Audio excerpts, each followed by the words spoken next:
Unang panahon ay merong isang bahay at meron silang alagang kabayo na si Mento. At meron din silang farm. Meron din silang tubigan. At ito ang bahay nila. At ang nakatira dyan ay si Nancy at ang kanyang tatay. Ito pala si Nancy, ang nag-iisa niyang anak. Tay, papasok na po ba kayo sa trabaho? Oo, anak. Papasok na ako sa trabaho. Mag-ingat ko dito mag-isa, ha? At ito naman ang tatay niya, na si Tatay Menlo. Anak, papasok na ako. Kasi baka malate ako sa trabaho ko, anak. Sige po, tay. At pumasok na siya sa trabaho.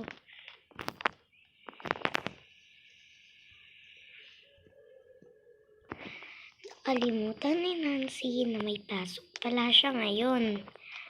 Ay naku, may pasok pala ako ngayon. Kunin ko na nga lang yung bag ko.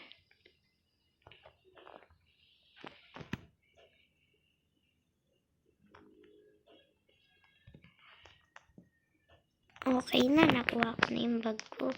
Papasok na ako, ilalak ko na lang tong pinto. Gagamitin ko na lang si Mento.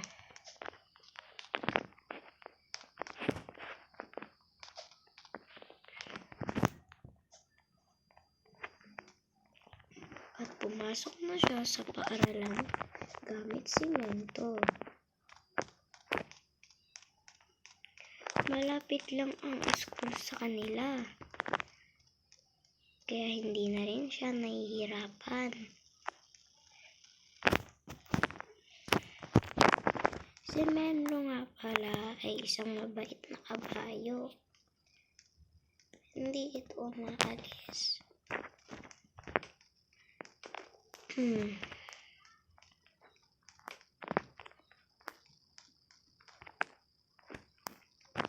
Kinuha ka niya na ang book niya.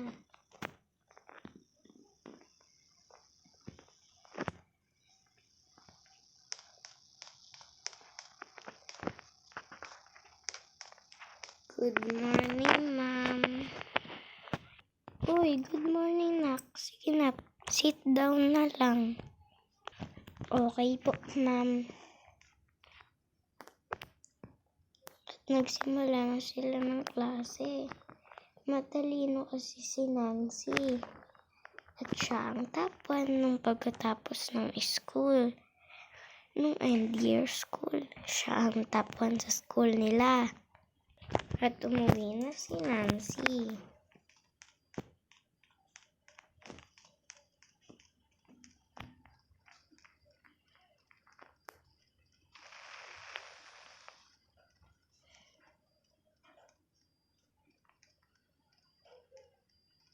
Pagkarating niya pa lang, ay nilagay niya na agad yung alaga ng papa niya.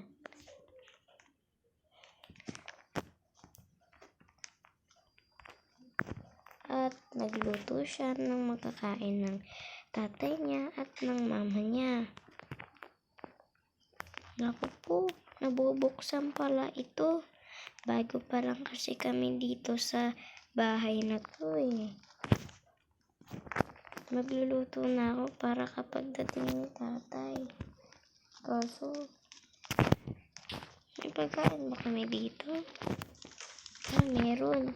Luluto na lang ako. At kumuha na siya ng pagkain na gagamitin para maluto. Ito okay na to. Kasi, hindi naman kami mayaman eh. Ganito na lang lagi yung ulam namin. At dumating na ang kanyang tatay. Tay, tara na po. Kain na po tayo. Bless po. Sige anak, thank you.